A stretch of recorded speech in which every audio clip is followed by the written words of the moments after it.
মাঝে মাঝে কষ্ট এজন্য হয় না যে কষ্ট পেয়েছি, মাঝে মাঝে কষ্ট এজন্য হয় যে কষ্টের কথাগুলো বলা হয়নি। জীবনে অনেক কথা থাকে যে কথাগুলো মন থেকে কথা হওয়ার জন্য ঠোঁট অব্দি আসে, যে কথাগুলো কথা হয়ে ফোটার আগে আমরা নিভিয়ে দিই। আমাদের ছোট্ট একটা জীবনে জীবনের পরিমাণের থেকে অনেক বেশি থাকে না বলা কথা, না বলা গল্প। এই কথার শহরে প্রত্যেকটা মানুষ তার জীবনের গল্প বলতে চায়, তার কথার গভীরে গিয়ে, কষ্টের আরও গভীরে গিয়ে তার চোখের ভাষা দিয়ে সব কথা বলতে চায়। এই মুহূর্তে একটা লাইন মনে পড়ছে হুমায়ুন আহমেদ স্যারের। উনি বলেছিলেন, ওনার একটা চরিত্রের একটা ডায়লগ আছে, প্রত্যেকটা মানুষ মনে করে তার জীবনটা একটা হিস্ট্রি। সুতরাং প্রত্যেকটা মানুষ তার জীবনের গল্পগুলোকে আরও গল্পীয়ভাবে, আরও সুন্দরভাবে বলতে চায়। কিন্তু আমার প্রশ্ন হচ্ছে, সেই কথাগুলো তারা কাকে বলে? আমাদের আজকের অনুষ্ঠানের নাম হচ্ছে না বলা গল্প। না বলা গল্পের সঞ্চালক আমাদের রুমেল ভাই। উনি একজন অভিনেতা, কিন্তু উনি ওনার জীবনের প্রয়োজনের তাগিদে নয়, ওনার মনের তাগিদে এমন অনেক মানুষকে এই চেয়ারে অতিথি হিসেবে ডাকেন যারা তাদের না বলা কথা, না বলা গল্পগুলো কোথাও বলতে পারে না। রুমেল ভাই সে কথাগুলো ধৈর্য সহকারে শোনেন। কিন্তু আমার প্রশ্ন হচ্ছে, যে মানুষটা তার সমস্ত প্যাশন দিয়ে অন্যের কথা ধৈর্য সহকারে শোনেন, আমার হিসাব বলে তার পক্ষ থেকে বলার অনেক বেশি কথা আছে। তাই আমি চাই আজকে যে মানুষটা প্রত্যেকের না বলা গল্প শুনে থাকেন, না বলা কথা শুনে থাকেন, আমি রবিন আজকে তার না বলা গল্পগুলো শুনতে চাই। আসসালামু আলাইকুম, আমি রবিন। আমাদের সঙ্গে আছেন না বলা গল্পের সঞ্চালক রুমেল ভাই। রুমেল, কেমন আছেন? হ্যাঁ, ভালো আছি। রবিন, তুমি কেমন আছো? আমি আলহামদুলিল্লাহ অনেক ভালো আছি। আমাদের আজকে প্রায় 7 বছর বা 8 বছর পরে ক্যামেরার সামনে একসঙ্গে আমরা, রুমেল ভাই। বলে আমি আসলে আপনার লাইফটা আজকে ডিসকভার করতে চাই। সেটা হচ্ছে যে আপনি শুধুমাত্র একজন শিল্পী না, আপনি একটা শিল্পী বা একজন কবি ফ্যামিলির মানুষ। তো সেইটা হওয়া সত্ত্বেও আপনার লাইফে অনেক স্ট্রাগল, অনেক বাধা ছিল। তো আমি আজকে শিল্পী রোমেল না, আমি আজকে স্ট্রাগলের গল্প শুনতে চাই রোমেল ভাই। আপনি আমাকে শুরুতেই বলেন রোমেল ভাই, আপনি বাংলাদেশ চলচ্চিত্রে একসময় খুব কাজ শুরু করতে চেয়েওছিলেন এবং পেয়েওছিলেন। আমি প্রথম প্রশ্ন, আপনার চলচ্চিত্রে যাওয়াটা কেন ছিল, কিভাবে ছিল, কার মাধ্যমে ছিল, প্লিজ একটু বলেন। চলচ্চিত্রে কাজ করার আমার একটা ইচ্ছা ছিল। জি তো আমি তখন মার্শাল আর্ট প্র্যাকটিস করতাম সংসদ ভবনে। জি। আমার ওস্তাদ ছিল ওস্তাদ দিলদার রহমান দিলু। আচ্ছা উনিও একটি ছবি করেছেন, হিরো ছিল।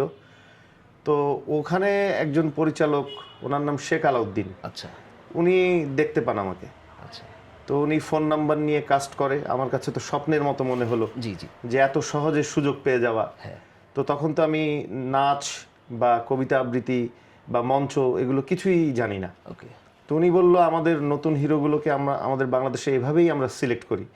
সিলেক্ট করানোর পরে নাচ প্র্যাকটিস করানো হয়, অভিনয় শেখানো হয়, আবৃত্তি করানো হয়।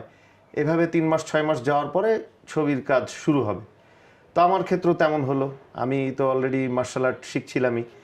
এটারই আরেকটা ভার্সন আছে, ফিল্ম ফাইট। জি। ফিল্ম ফাইটটা শিখলাম, নাচ শিখলাম, অভিনয়ের প্রতি একটা আগ্রহ ছিল। আর উনিও চাচ্ছে যে অভিনয় না শিখিয়ে ন্যাচারাল টোনে অভিনয় করানো, আচ্ছা যেটা আমি সহজাত সবসময় করি ওই রকম। তো আলাউদ্দিন স্যারের একজন প্রযোজক ছিলেন। তো উনি আবার রাজনীতির সাথে জড়িত ছিল। আমাদের ছবির মেন হিরো ছিল শাকিল খান। তখন সরাসরি মেন হিরো হওয়া যেত না, আচ্ছা। ভাগ্যে থাকলে 2-1 জন হতেন, যেমন রিয়াজ, শাকিল। তাও রিয়াজ ভাই সালমান শাহর সাথে প্রথম বেশ ছবি কিছু, করে, জি। প্রিয়জন ছবিটা জি। সাইড হিরো ছিল। তো সাইড হিরো থেকে আসলে হিরো হতে হয়। তো সেটা আমার জন্য অনেক বড় একটা পাওয়া। আমি সব কিছু শিখে ছবির ডেট পড়লো 6 মাস পরে, শুটিংও হলো, প্রায় 60 ভাগ ছবির কাজ শেষ। আচ্ছা 60% শেষ হওয়ার পর প্রযোজক একটি দল করত, আরেকটি দল ক্ষমতায় আসলো। এটা 2000 সালের কথা বলছি। আচ্ছা 2001-এ আবার একটা দল ক্ষমতায় আসলো। উনি যেহেতু আগের একটা দলের অন্ধভক্ত ছিল বা দলীয় লোক ছিল, উনি কেস খেয়ে পালিয়ে গেল। আচ্ছা। যেখানে অর্থ নাই সেখানে ছবি তো আটকে যাবেই। তো পরিচালক উনি নিজে থেকে, তার একটা জমি ছিল, জমি বিক্রি করে ছবিটা শেষ করতে চাইলেন। আচ্ছা। তো ওনার ওয়াইফ আমাকে বলল যে তুমি তোমার স্যারকে মানা করো, জি। কারণ এটাই আমাদের শেষ সম্বল। 3টা ছেলে মেয়ে, আর কেউ জবে নাই। তুমি তোমার স্যারকে বোঝাও, তাহলে উনি বুঝবেন এবং ছবিটা কাজ বন্ধ রাখবেন। জি তো আমি হিরো, আমার ক্ষতি, কিন্তু ওনারও তো একটা সংসার আছে। জি। যারা ছবি পাগল মানুষ বা যারা পরিচালক, আসলে তোমাকে আমি তুমি করেই বলি, জি। তুমি এখন একটা বড় পজিশনে চলে গেছো অলরেডি। তোমার 25 থেকে 30টা সিঙ্গেল নাটক চলে গেছে। তোমার শুরুর দিকে আমার একটা সংস্পর্শ ছিল, জি জি কত স্ট্রাগল টাইম, আমিও অনেক বকাঝকা করেছি, তুমিও করেছো, ভাই এটা করেন, আমি বলছি এটা করো। তো এভাবেই আমাদের আসলে শুরুটা। তো ছবিটা আসলে তারপর জমি বিক্রি করে ছবি করবে, ছবির টাকা উঠবে কিনা একটা সংশয়ের ব্যাপার। আমি স্যারকে বললাম, স্যার আপনি নতুন প্রডিউসার পেলে আপনি ছবিটা স্টার্ট করেন, আদারওয়াইজ আপনি জমি বিক্রি করে ছবিটা করতে যান না। কারণ ছবিটা হবে 80 লাখ টাকার, অলরেডি প্রডিউসার 30-35 লাখ টাকা খরচ করে ফেলেছে। যদি ছবিটার টাকা না ওঠে, লোকটার জমিও গেল, প্রডিউসারের টাকাও তাকে দিতে হবে বা প্রডিউসারও ক্ষতিগ্রস্ত হবে। তো সব কিছু মিলে সিদ্ধান্ত নেওয়া হলো যে ছবি, যেহেতু তখন শাকিল খান খুব ফর্মের হিরো, শাকিল, রিয়াজ, তারা দুইজন, আর মান্না ভাই, মোটামুটি শাকিল ভাই, রিয়াজ ভাই হলো রোমান্টিক হিরোর মধ্যে বেস্ট, আর মান্না ভাই করে হলো অ্যাকশন মুভি। তো সিদ্ধান্ত নেওয়া হলো 2-1 বছরের মধ্যে প্রডিউসার পেলে ছবির কাজ আবার স্টার্ট করা হবে। কিন্তু আমাদের দেশে যেটা হয়, একটা জিনিস থেমে গেলে সেটা আসলে শুরু করাটা এত সহজ হয় না, খুবই মুশকিল। খুবই মুশকিল। পরের প্রডিউসার এসে চিন্তা করে কেন ছবি ছেড়ে চলে গেল, সে তো আর ওই রাজনৈতিক বা অসুবিধার কথাগুলো চিন্তা করবে না, নিশ্চয়ই ছবিটার ভিতরে কোনো ঘাপলা আছে জি। বা পারফর্মাররা ভালো করেনি। তখন নতুন প্রডিউসারগুলো বলে যে আমি করব, শুরু থেকেই করি, আচ্ছা এইটা আমার ভালো লাগে নাই বা এই গল্পটাই ভালো লাগে নাই, জি। বা সে শাকিল খানকে নিবে না, সে রিয়াজকে নিবে, তাহলেও তো ওই ছবিটার হচ্ছে না। হচ্ছে না। তো এটা আসলে লাকেরও বিষয়। জি জি এখন 2001 সালে যদি আমার সাইড হিরো হিসাবে একটা ছবি রিলিজ হতো, আমি মেন নায়ক না হলেও হয়তো বা 10-এর মধ্যে 8-10টা ছবি আমার হয়ে যেত, হয়তো বা কোনো একটা সময় আমি মেন হিরো থাকতাম, আসতে পারতেন, right? বা ভালো চরিত্রগত আর্টিস্ট হিসেবে সিনেমা থেকে বের হয়ে নাটকে এসে মুভ করতে অথবা পারতাম। আপনি পেশাগত শিল্পী হতে পারতেন। হ্যাঁ, পেশাগত শিল্পী হতে পারতাম, যেটাকে আমরা পেশাদার শিল্পী, দুঃখিত, পেশাদার শিল্পী। এই জামানায় ক্যারেক্টার আর্টিস্ট বলি। হ্যাঁ, কাইন্ড অফ। Kind of. তো এটাই হলো সিনেমার শুরুটা। তারপর আর সিনেমাতে চান্স পাওয়া হয়নি। আর আমাদের দেশে তো বয়স বাড়লে নতুন নতুন ছেলে মেয়েরা আসে, তাদের চুল, চোখ, চেহারা অনেক সুন্দর।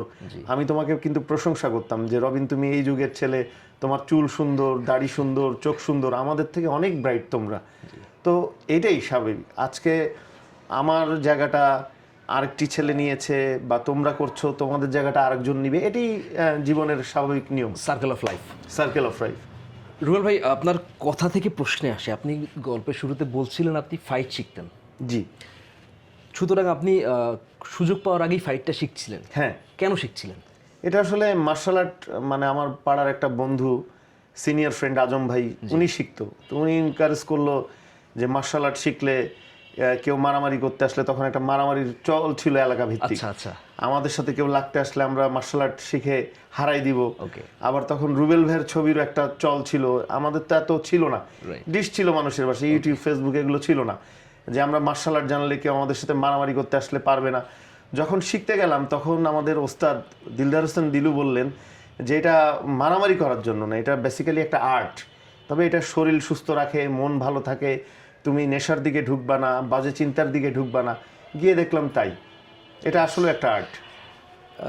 যেহেতু রুবেল ভাই, আপনার সঙ্গে আমার এই বয়স পর্যন্ত অনেক আড্ডা হয়েছে, আমি আপনার সম্পর্কে অনেক কিছু জানি, কিন্তু ফর দ্য রেকর্ড আমি আজকে কিছু প্রশ্ন করব যেগুলো আমি চাই যে দর্শক জানুক, কারণ সেই গল্পগুলো অ্যাজ অ্যান অডিয়েন্স আমার কাছে খুব মজা লাগছে, আমি খুবই এনজয় করছি।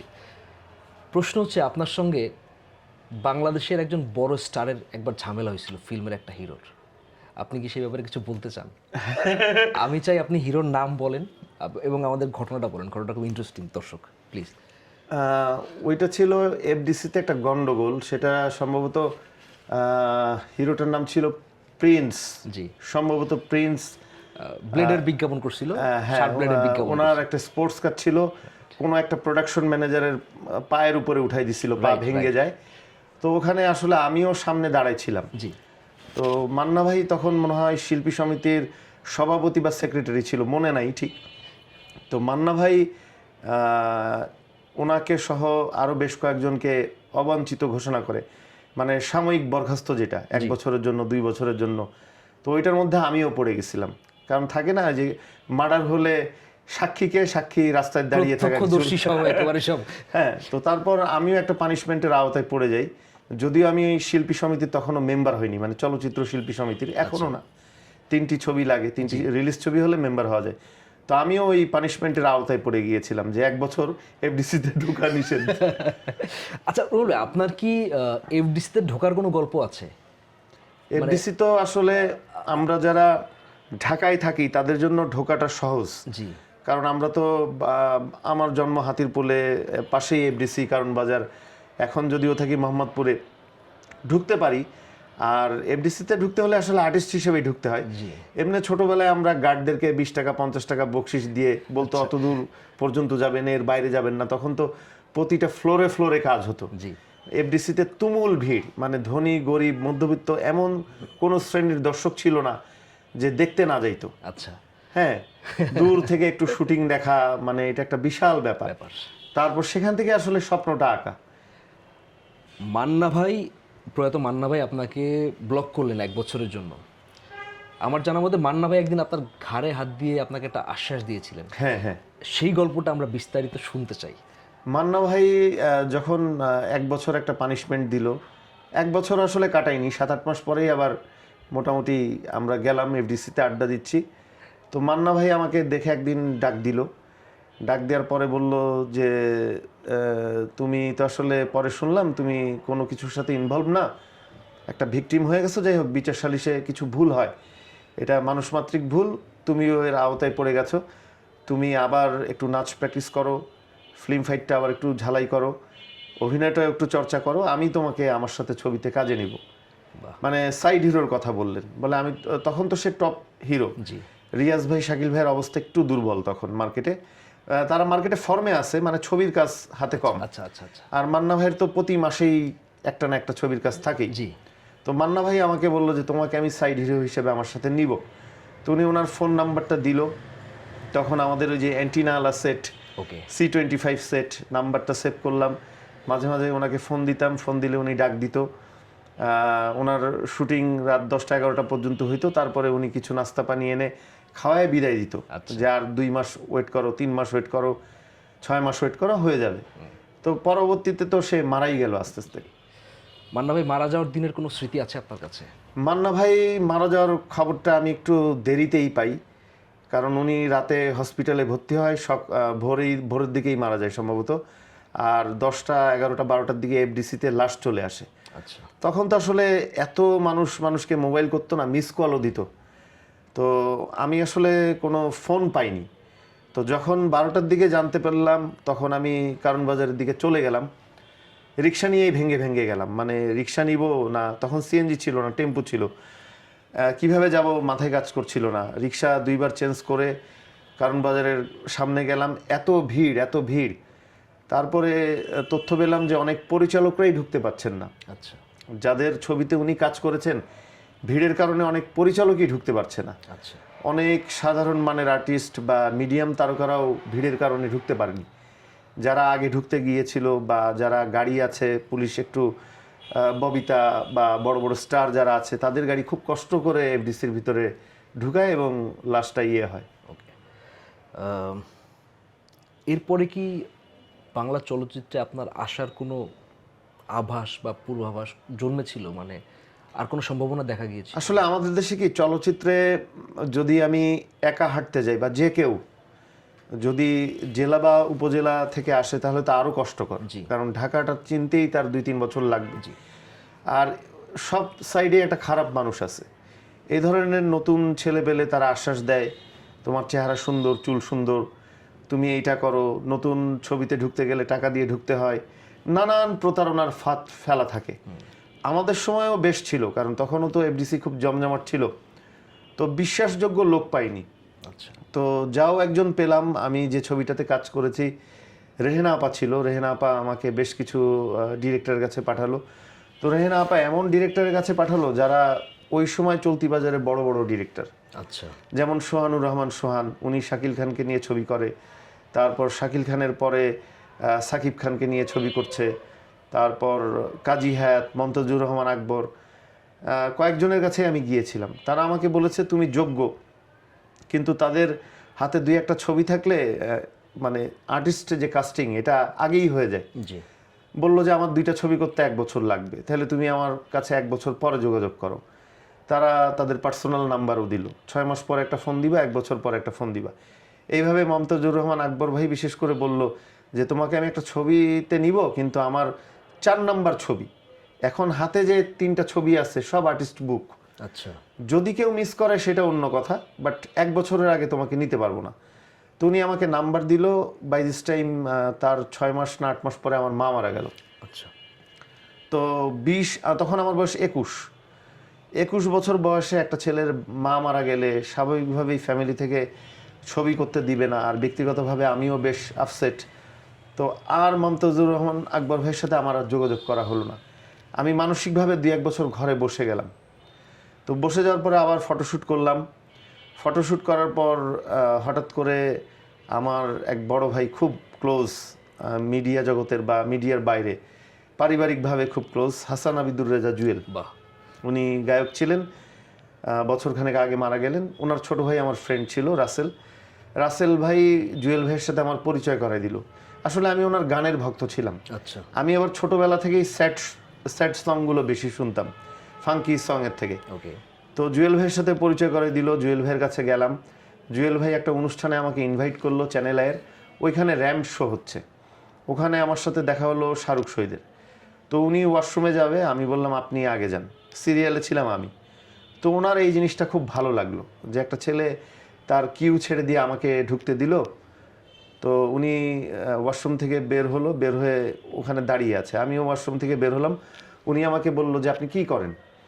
তো আমি খুব চটপটে এবং সোজা সাপটা উত্তর দিই, আমি বলছি আমি নাটক সিনেমা করার জন্য ঘুরতেছি, এই কারণে এই প্রোগ্রামগুলো দেখতে আসছি। জুয়েল ভাই আমার ভাই, তুমি বললো আপন ভাই। তা আমি বললাম না, আপন ভাইয়ের থেকে কোনো অংশে কম না, কারণ ভাইয়াই আমাকে দাওয়াত দিছে, আর তার ছোট ভাই আমার ফ্রেন্ড, সবকিছু মিলে আমি ওইখানের একটা রাজা। তো বলতেছে যে আপনি মডেলিং করবেন? তাই আমি বলছি আপনি আমাকে তুমি করে বলেন। বলে তুমি মডেলিং করবা? আমি বলছি হ্যাঁ। বলে তোমার কোনো ছবি তোলা আছে? ছবি তো আমি পকেটে নিয়েই ঘুরি, কার্গো প্যান্ট পরি সেই সময়। সাথে সাথে ছবি বের করে দিলাম, উনি অবাক হয়ে গেল যে ছেলে ছবি নিয়েই ঘুরে, তাও 4R সাইজ। খুবই ডেডিকেশন তাইলে। উনি ছবি দেখে বলল হ্যাঁ হবে। পরের দিন উনি আমাকে বলল যে বেঙ্গল স্টুডিওতে আসো, এটা গাবতলির একটু আগে। তা আমি গেলাম।